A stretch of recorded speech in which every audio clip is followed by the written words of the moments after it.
Hello friends, கருப்பு உளுந்தில் களி செய்யலாம்னு சொல்லிட்டு ரொம்ப ஆசையாக கருப்பு உளுந்து வாங்கிட்டு வந்து வச்சுருந்தேன். ஆனால் அது எப்படி பண்ணணுன்னே தெரியல. ஸோ அதை அப்படியே வச்சுட்டேன். ரீசெண்டாக ஊர்லேருந்து அம்மா வந்திருந்தாங்க. சரி, ஓகே, அம்மாட்ட கேட்டு அப்படியே பண்ணிடலாம்னு சொல்லிட்டு ஸ்டார்ட் பண்ணிட்டேன். இது ரொம்ப ரொம்ப சிம்பிள் அண்ட் குயிக்காக பண்ணிடலாம். கருப்புளுந்த வெறும் கடாயில் நல்லா அரோமா வர அளவுக்கு வறுத்து மிக்ஸி ஜாரில் அரைச்சி வச்சுக்கோங்க. அந்த பவுடரை அப்படியே எடுத்து ஏர்டைட் கண்டெய்னரில் போட்டு வச்சுக்கோங்க. ஸோ உங்களுக்கு எப்போல்லாம் தேவைப்படுதோ அந்த டைமில் இன்ஸ்டண்ட்டாக நீங்கள் எடுத்து இந்த களி பண்ணிக்கலாம்.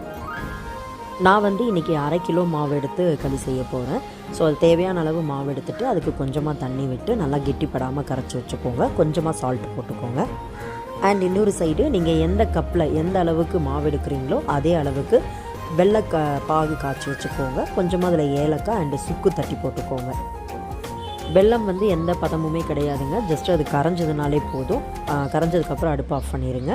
இப்போ இந்த சைடு நம்ம தண்ணி வச்சுருக்கோம் இல்லைங்களா, அது நல்லா கொதிச்சதுக்கப்புறமா கரைச்சி வச்சுருக்கக்கூடிய கருப்பு உளுந்து மாவையும் நல்லா அதிலே போட்டு கிண்டிக்கிட்டே இருங்க.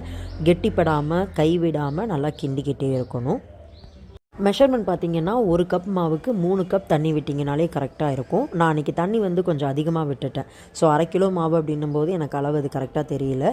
அது என்ன ஆகிடுச்சுன்னா, எனக்கு பாத்திரமும் பிடிக்காமல் போயிடுச்சு. அண்ட் ஆல்சோ உபரி நிறைய ஆகிடுச்சு. ஸோ நான் ரொம்ப நேரமாக அது கிண்டிகிட்டே இருந்தேன்.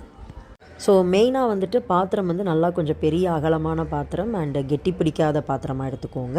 அண்ட் ஆல்சோ அடுப்பும் லோ ஃப்ளேம்லேயே வச்சு பண்ணுங்கள் ஃபுல்லாகவே. அண்ட் இந்த மாதிரி நல்லா கெட்டிப்பட்டு வந்ததுக்கப்புறமா கொஞ்சம் கொஞ்சமாக நெய் விட்டு நல்லா கிண்டி விடுங்க. அது அடி பிடிக்காமல் இருக்கும். இப்போ நம்ம ஃபில்ட்ரு பண்ணி வச்சுருக்க வெள்ளை தண்ணியையும் ஊற்றிட்டு ஒரு 10 நிமிஷம் நல்லா கிண்டிக்கிட்டே இருந்தீங்கன்னா நல்லா கெட்டிப்பட்டு வருங்க. அண்ட் டேஸ்ட் பார்த்திங்கன்னா உண்மையாகவே நான் எக்ஸ்பெக்ட் பண்ணவே இல்லைங்க. எனக்கு ரொம்ப பிடிச்சிருந்தது. அண்ட் வீட்டில் எல்லாருமே நல்லா சாப்பிட்டாங்க. ஸோ கண்டிப்பாக அடிக்கடி இந்த மாதிரி இனிமேல் நான் ட்ரை பண்ணலான்ட்டு இருக்கேன். டேஸ்டியான ஹெல்த்தியான இந்த களியை ஒரு தடவை நீங்கள் ட்ரை பண்ணி பாருங்கள். கண்டிப்பாக நீங்களும் அடிக்கடி பண்ணுவீங்க.